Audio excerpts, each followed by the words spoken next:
Assalamualaikum warahmatullahi wabarakatuh. Sudah kita ketahui bahwa Umar bin Khattab adalah 100 sahabat Nabi yang paling ditakuti dan disegani oleh orang-orang Quraisy semasa hidupnya.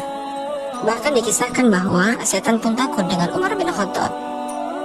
Pada kesempatan kali ini, kita akan membahas mengenai kisah Umar bin Khattab yang ditanya malaikat Munkar dan Nakir di alam kubur. Sebelum melanjutkan pembahasan ini, silakan untuk menekan tombol subscribe dan aktifkan notifikasinya, supaya bersama-sama membantu kami dalam mensiarkan dakwah Islam. Adalah wajib hukumnya bagi setiap muslim dan mukmin mengimani bahwa kelak di alam kubur akan ada pertanyaan dari dua malaikat Munkar dan Nakir kepada si mayit. Kedua malaikat ini seringkali digambarkan berwajah bengis dan menakutkan. Tak ayal, terkadang seorang bertanya-tanya kepada diri sendiri, mampukah ia kelak menjawab pertanyaan kedua malaikat kubur itu? Sedangkan melihat fisik keduanya saja sudah terbayang-bayang begitu menakutkan. Lain halnya dengan Sayyidina Umar bin Khattab ketika Rasulullah SAW menjelaskan bagaimana wujud fisik menyeramkan malaikat Munkar dan Nakir. Sahabat yang ditakuti setan itu justru seakan-akan hendak melawannya. Imam Jalaluddin As-Sayuti dalam kitabnya Al-Hawi lil Fatawi menuliskan sebuah riwayat dari Al-Jazuli dalam kitabnya Syahrul Risalah, bahwa ketika Rasulullah SAW berbicara kepada para sahabat perihal Munkar dan Nakir, digambarkan malaikat Munkar dan Nakir akan mendatangi seorang mayat di kuburan dalam bentuk yang begitu menyeramkan, berkulit hitam, bengis, keras, dan sifat-sifat buruk dan sangat menakutkan. Lalu kedua malaikat itu akan menanyai si mayit. Mendengar penuturan Rasulullah itu, Sayyidina Umar bin Khattab bertanya kepada Rasulullah, "Wahai Rasulullah, apakah saat di kuburan nanti aku sebagaimana sekarang ini?" Rasulullah menjawab, "Iya, betul. Kalau begitu, demi Allah aku akan melawannya."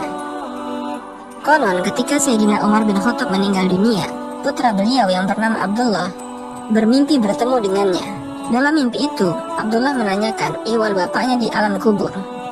Oleh Umar, pertanyaan anaknya itu dijawab, "Aku didatangi dua malaikat. Keduanya bertanya kepadaku, siapa Tuhanmu? Siapa nabimu?" Lantas aku menjawab, "Tuhanku adalah Allah Subhanahu wa Ta'ala, dan nabiku adalah Muhammad Sallallahu Alaihi Wasallam." Lalu kepadanya aku bertanya, "Kalian berdua, siapa Tuhanmu?" Mendapatkan pertanyaan seperti itu, kedua malaikat itu saling berpandangan. Salah satunya berkata, "Ini Umar bin Khattab." Lalu keduanya pergi meninggalkanku. Demikianlah kisah Sayyidina Umar bin Khattab. Ia tidak hanya berani di dunia saja, tetapi di alam kubur pun keberaniannya tetap kuat. Kisah orang-orang yang dapat menjawab pertanyaan Munkar dan Nakir, sebagaimana jawaban Umar di atas, tidaklah sedikit. Banyak ulama dalam berbagai kitabnya meriwayatkan kisah-kisah semisal.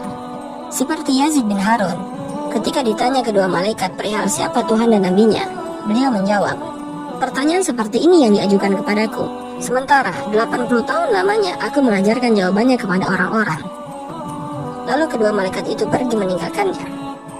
As-Sayuti dalam kitabnya di atas menjelaskan bahwa ada segolongan orang-orang kelak di alam kuburnya sama sekali tidak ditanya oleh kedua malaikat Munkar dan Nakir, seperti para syuhada, siddiqin, dan lain-lainnya. Mungkinkah diri kita menjadi bagian yang dikecualikan itu? Wallahu a'lam bishawab. Wassalamualaikum warahmatullahi wabarakatuh.